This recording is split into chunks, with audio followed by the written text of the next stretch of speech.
सभी सनातनी को हिंदू नववर्ष जो दिनांक 30 मार्च 2025 से चैत्र पक्ष शुक्ल पक्ष प्रतिपदा से शुरू हो रहा, ढेर सारी शुभकामनाएं और बधाई। हिंदू नववर्ष हैप्पी न्यू ईयर जो हम लोग मनाते हैं चैत्र मास के शुक्ल पक्ष के प्रतिपदा से शुरू होता है। इसी दिन नवरात्र का चैत्र पक्ष का नवरात्र का प्रथम दिन में होता है।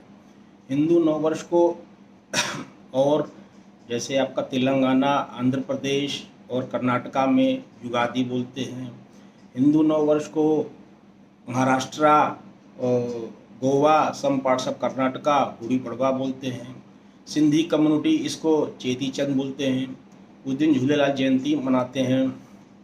और हम लोग जो है नव संवत्सर बोलते हैं, जो नॉर्थ इंडिया के लोग हैं हिंदू नवरात्रि, हिंदू नववर्ष बोलते हैं। इसको युगादि तिथि भी बोला जाता है। विक्रमादित्य राजा जो है उन्होंने अपने राज्य की स्थापना, राज्य की शुरुआत इसी दिन से किया था, इसलिए इसको विक्रम संवत भी बोलते हैं। इस साल विक्रम संवत 2082 होगा और इसको शाक संवत 1946 जो 30 मार्च 2025 से दिन रविवार से प्रारंभ होगा। अब इसमें जो नवरात्र, इसको जो युगादि तिथि बोला जाता है, क्यों बोला जाता है? ब्रह्मा जी ने सृष्टि की रचना इसी दिन की थी। देवी उपासना पूजा पद्धति इसी दिन से शुरुआत हुआ था। सतयुग की स्टार्टिंग इसी दिन से हुआ था। मर्यादा पुरुषोत्तम राम का राज्याभिषेक भी इसी दिन हुआ था। युधिष्ठिर का भी राज्याभिषेक इसी दिन हुआ था। तो इस दिन का बहुत बड़ा महत्व है। अब ये जो हम नवरात्र बनाते हैं, चैत्र पक्ष शुक्ल पक्ष से मनाते हैं, हिंदू नववर्ष का दिन होता है, ये इस बार रविवार से शुरू हो रहा, 30 मार्च रविवार। तो इस साल हिंदू जो पूरा कैलेंडर है उसका राजा हो गया सूर्य, क्योंकि रविवार से दिन शुरू हो रहा है। देखो रॉकेट साइंस नहीं है, जिस दिन चैत्र नवरात्र का पहला दिन होता है उसी दिन से नववर्ष शुरू होता है, उसका राजा उसी दिन को माना। जैसे अगर सोमवार शुरू होता राजा चंद्र कहलाता। अब उस दिन जो 30 मार्च को सूर्य जो गोचर में प्रभाव करेगा, किस राशि में कैसे होगा, पंचांग से देख करके उससे उस वर्ष का मंत्री डिसाइड होता है। ये इसका नियम है, बहुत बड़ी रॉकेट साइंस टेक्नोलॉजी नहीं है। अब होता है देवी का आगमन और प्रस्थान। जो नौ दुर्गा आती हैं नवरात्र में, तो देवी का आगमन किस सवारी से होता है? 4 सवारी से देवी का आगमन होता है। हाथी, घोड़ा, नाव और पालकी, डोली या पैलेंक्विन जो बोलते हैं, इस 4 सवारी से होता है। ये भी, इसमें भी अगर देवी का आगमन नवरात्र का फर्स्ट डे अगर संडे मंडे पड़ रहा है तो देवी का आगमन हाथी से ही होगा और हाथी आना बड़ा शुभ माना जाता है, बहुत प्रॉस्पेरिटी रिच होता है, गुड फॉर्चून माना जाता है। अगर नवरात्र का first day, Chaitra Navratra first day Tuesday, Wednesday, Tuesday and Saturday पड़ा तो देवी का आगमन घोड़े से होगा। घोड़े से होगा तो shift of power, conflict of interest, घोड़ा है ताकत दिखाता है, तो जब अपना जोर आजमाइश चलेगा पूरा ग्लोबल में, ये होता है। अगर वेडनेसडे से फर्स्ट डे पड़ रहा नवरात्र का तो देवी का आगमन नाव पर होता है, बोट पर होता है, तो उसमें क्या फ्लड्स की आने वो संभावना रहती है, फ्लड्स आती है। और अगर नवरात्र का फर्स्ट डे थर्सडे फ्राइडे से हो रहा है, चैत्र नवरात्र का, तो देवी का आगमन आपका पैलेंक्विन, डोली या पालकी से होता है। इसमें बहुत ज़्यादा एपिडेमिक्स से महामारी फैलती, बीमारियां कई तरह की फैलती हैं। आप चेक कर सकते हैं, पिछले जब कोविड महामारी शुरू हुई थी तो उस साल चैत्र नवरात्र या जो सर्दी नवरात्र का फर्स्ट डे आपका जो भी रहा, उसमें जो देवी के आगमन जो है ये डोली या पालकी से रहा। ये आपका इसमें नवरात्र का होता है। नवरात्र के फर्स्ट डे से हम नौ दुर्गा की पूजा करते हैं, कलश स्थापना करते हैं। सभी लोग घर में कलश जो नहीं सब वो भी देवी की उपासना करते हैं। देवी की उपासना में सुबह शाम घर में दुर्गा चालीसा का पाठ करते हैं, ओम ह्रीं क्लीं चामुंडा विच्चे का जाप करते हैं, दुर्गा सप्तशती का पाठ करते हैं और सुबह शाम घर में आरती करते हैं। देवी की उपासना, घर का वातावरण बहुत ही शांत और चित्तमय और बहुत अच्छा वातावरण बनाकर रखते हैं। देवी की उपासना में दुर्गा सप्तशती जो 700 श्लोक का है, इसमें भी हर साधक या हर व्यक्ति गृहस्थ इतना टाइम नहीं है 2.5 घंटा के 700 श्लोक पढ़ सके। इसके लिए मैं डिस्प्ले कर दूंगा, 7 श्लोक है। अगर वो 7 श्लोक भी आप पढ़ लिए तो 700 श्लोक के बराबर माना जाएगा। वो 7 श्लोक पढ़ने में hardly it will take 2 minutes, 2 minute ज़्यादा आपको नहीं लगेगा। और यह 700 श्लोक का पूरा फल आपको 7 श्लोक पढ़ने से मिल जाएगा। इतना हर सनातनी को करना चाहिए। 9 दुर्गा, 9 दिन नवरात्र होता है। ये 9 देवी जो प्रस्थान करती, हर दिन की तिथि की एक देवी हैं। जो first day of goddess now Durga is Shailputri. इनको डॉटर ऑफ माउंटेन भी कहा गया है, हिमालय पुत्री कहा जाता है। शी इज़ द, वो नेचर प्राकृतिक प्रेमी होती हैं और ये नेचर एंड प्योरिटी ब्यूटी के इसको सिम्बलाइज करते हैं। और ये जो इसका फ्री कलर है येलो, येलो जब signifies the positivity in our life. ये शैलपुत्री है। सेकेंड नौ दुर्गा जो है ब्रह्मचारिणी है। शी इज़ नोन, उनका ग्रीन कलर प्रिय है। She is the unmarried form of goddess Parvati and she is known for the strict penance, समझो ना, प्रायश्चित, कठोर तपस्या to get lord Shiva as her husband. Green colour symbolises the nature, fertility, serenity, शांति का प्रतीक माना जाता है, एंड पीस। ये ग्रीन कलर को सिम्बलाइज करता है। Third form of goddess Nav Durga is the Chandraghanta. Chandraghanta को ग्रे कलर पर सिग्निफाई करता प्रिय है।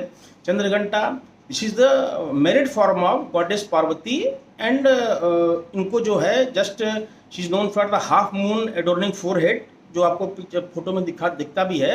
And grey colour symbolises signifies the beauty and serenity and this ability to overcome the obstacles और and this resilience आपके अंदर डेवलप करेगा, लचीलापन, जो आप इसको जो भी पूजा इसका करते हैं कुछ साधक को मिलता है।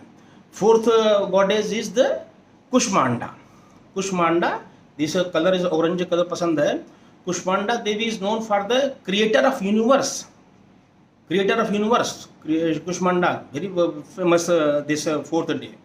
And orange color signifies the exuberance, serenity, peace, and the positivity in your life. Fifth form of the Nau Durga is the Skanda Mata. Skanda Mata is derived from the two Sanskrit words. One is Skand, another is Mata. Skand means the god of war, and Mata means the mother of Durga, Murugan. And white color signifies about the innocence and purity. Now sixth form is the Katyayani. She is the red color symbolizes, and Katyayani is known for her fierce, very bhayankar, fierce and powerful nature.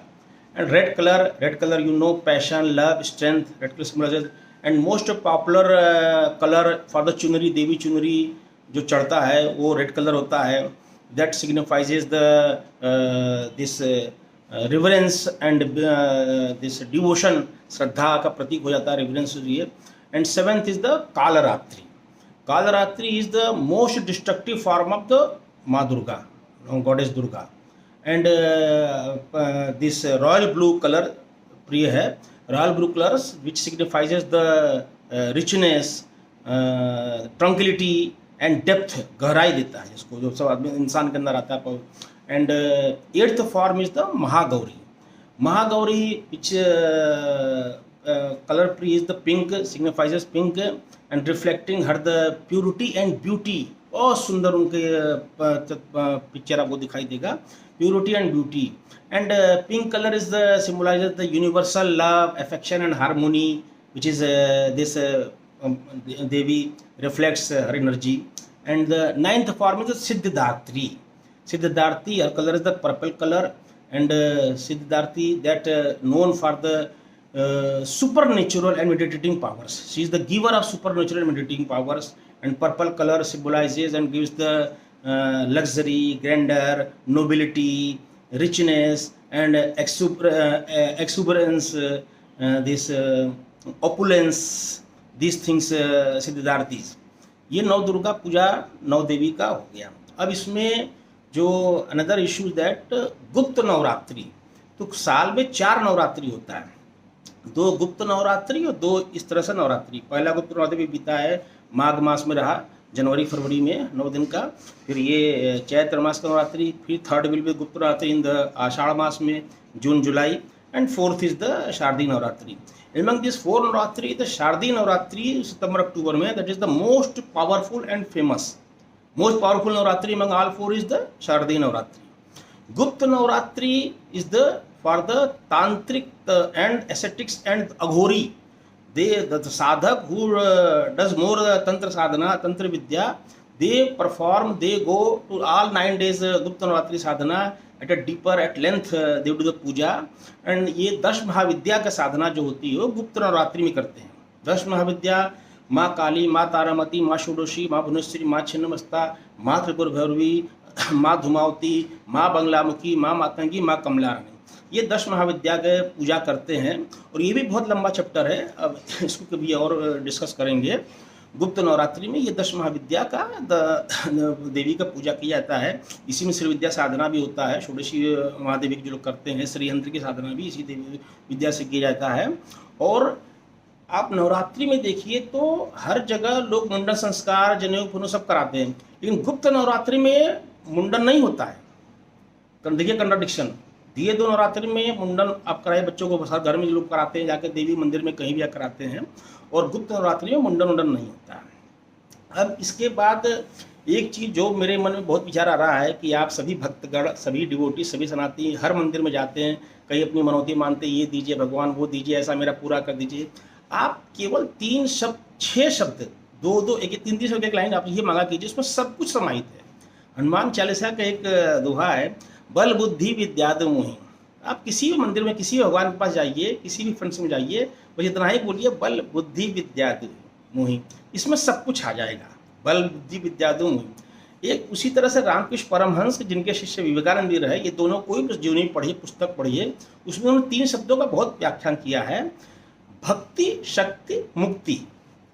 तो अब देखिए, भक्ति, शक्ति, मुक्ति, ultimately हर सनातनी का क्या aim होना चाहिए? To get the liberation. ये जीवन मरण के पक्ष से आपको मुक्ति मिलना चाहिए। तो भक्ति, शक्ति, मुक्ति, तो आप बस 2 लाइन आप सब जगह कहीं मंदिर जाइए, उसमें आपको कोई अलग से नहीं मानना मेरे बेटे की नौकरी लग जाए, मेरा जॉब अच्छा सा लग जाए, मेरा ये हो जाए, वो हो जाए। अगर आपकी बल बुद्धि विद्या अच्छा स्ट्रांग रहेगा और भक्ति, शक्ति, शक्ति मुक्ति मिलेगी, तो आपको सब कुछ हासिल हो जाएगा। इसी के साथ नमस्कार।